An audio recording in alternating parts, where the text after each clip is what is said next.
শিখাজ কিচেনলৈ সকলোকে স্বাগতম আৰু অভিনন্দন। আজি মই বনাবলৈ লৈছোঁ ডাঙৰ নিমকি। ইয়াৰ বাবে মই ময়দাখিনি লৈছোঁ আৰু তাত মই দিবলৈ লৈছোঁ কচুৰি মেথি,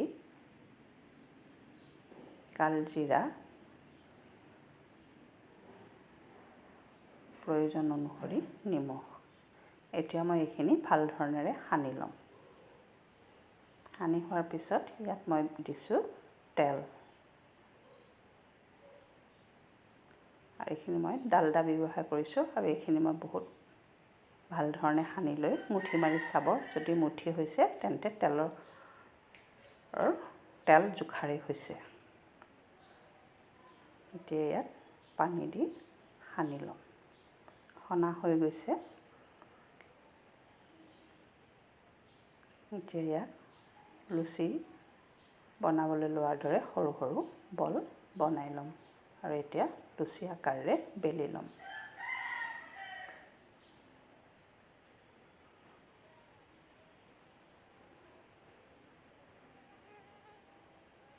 গোটেইখিনি মই লুচি আকাৰেৰে বেলি ল'লোঁ।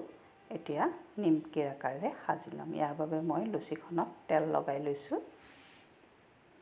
লৈ তাত অকণমান ময়দা ছটিয়াই দিছোঁ।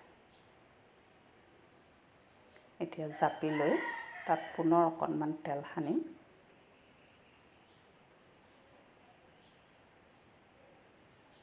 আৰু এতিয়া নিমকিৰ আকাৰে বেলি ল'ম।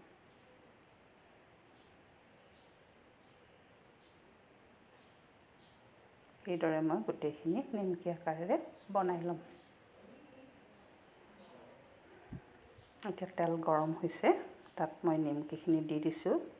প্ৰথমে গেছটো ফুলকৈ ৰাখিলেও পিছত নিমকিখিনি মধ্যমীয়া আকাৰলৈ ভলিউমটো নি পেলাই বনাব।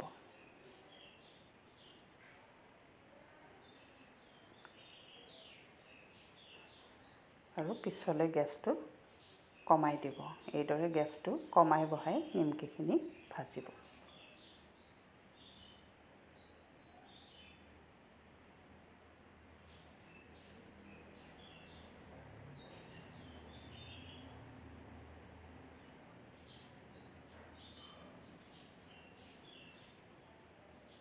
দ্বিতীয়বাৰ নিমকি দিবলৈ লওঁতেও গেছটো পুনৰ বঢ়াই দিব।